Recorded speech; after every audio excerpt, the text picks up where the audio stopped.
Thank you. Thank you. So, we have a very, very interesting and important presentation for you today.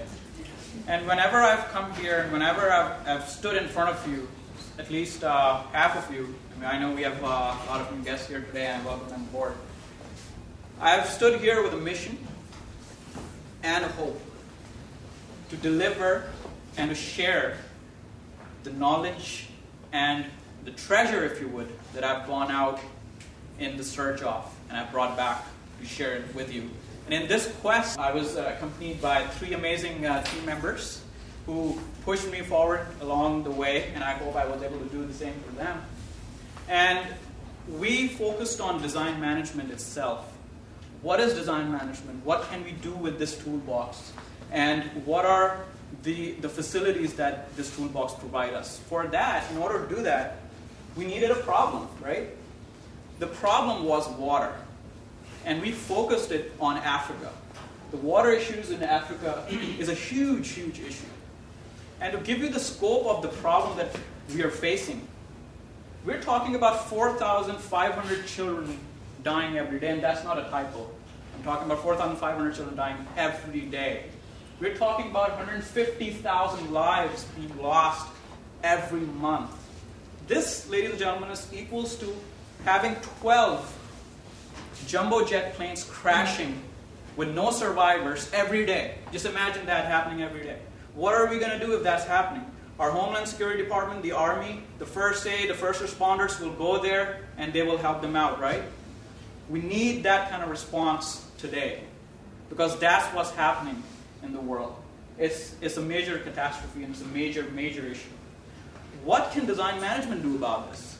Well, when we look at the United Nations, we notice that the United Nations is addressing this problem in its UN Millennium Goals, and it's stated by United Nations to improve environmental sustainability. And if we look at the bullet number 2, it clearly states reduce by half the proportion of people without sustainable access to safe drinking water. What can design management do? As masters of design management, what can we do to address this issue? Can we do anything at all to begin with? Let's find out, and I will give it to Jay, and let's look at how we can do that. Okay, so the purpose of our research is to explore and understand how design management can help the poor in the context of the problem that Danish just explained. If you look on the top, the practice of design management in the way of thinking, the thinking process, and the execution strategies and the outcome is very well documented in a profit-driven market, right? However, it's not so clear the practice of design management in addressing humanitarian issues. And we see that there's a tremendous opportunity in this area to tap into. And what we wanted to do is have a triple bottom line framework in mind when we go out and do that. So the question is, how can we, design management students, can secure sustainable strategic advantage and support the UN Millennium Goals?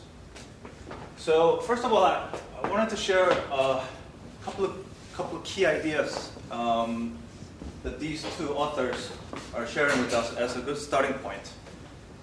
Stuart Hart, in the Capitalism of the Crossroads, he talks about how in order to address the problems of the poor, what we really need to do is go there, be really engaged with the community in there and learn all about it, right? Learn their way of life, learn their culture, learn their behaviors, their thinking, everything about it.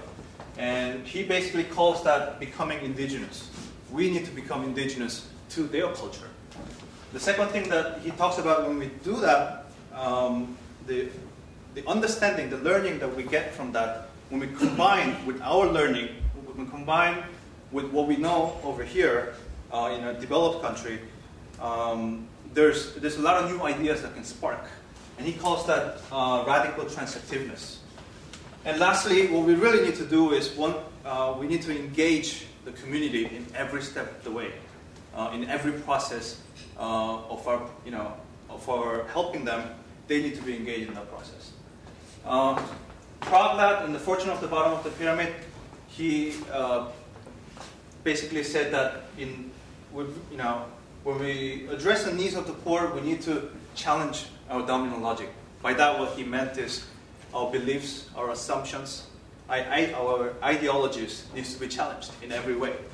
And what we need to do is completely rethink how we go by in coming up with our ideas, solutions, or business models, and come up with something that really addresses their needs. Now, segueing into our primary research, what we did is we actually looked at 4 case studies, and we actually also interviewed them.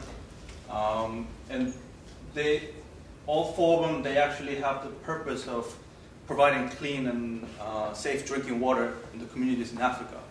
So they're a good places to look at.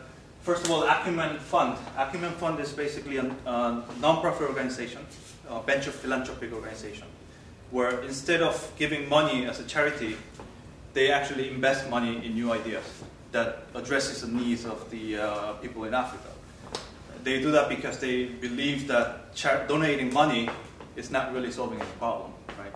So they invest in ideas that are sustainable to the communities in Africa.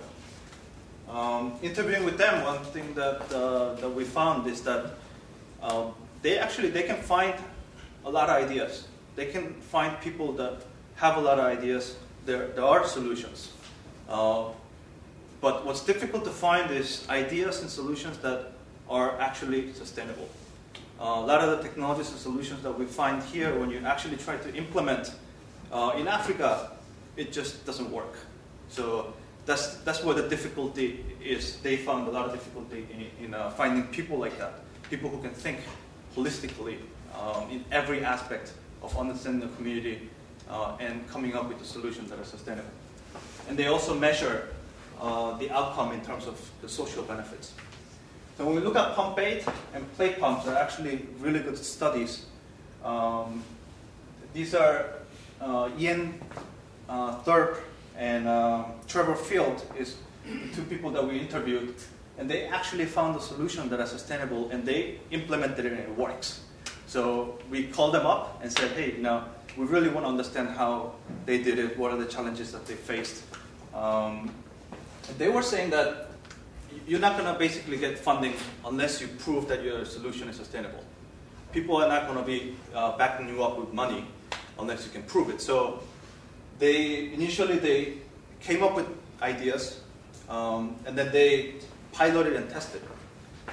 But before doing that, actually they were living with these communities, and they understood the problem. They understood the lives of these people and understood what they were going through, and they came up with these solutions.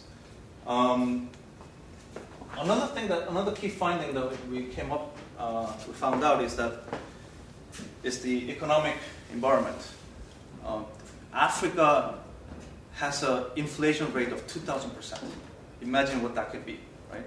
2,000%. You develop a solution, you try to transport your solution into a specific location.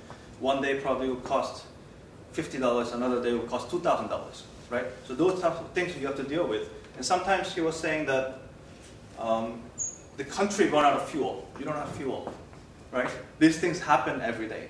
So those are the kind of things that you have to keep in mind and work around in providing the solution. Also, they had to think about in every aspect of manufacturing, actually local manufacturing, suppliers, local suppliers, distribution, transportation, finding local people to actually install these devices. Had to think about all the maintenance, local maintenance, not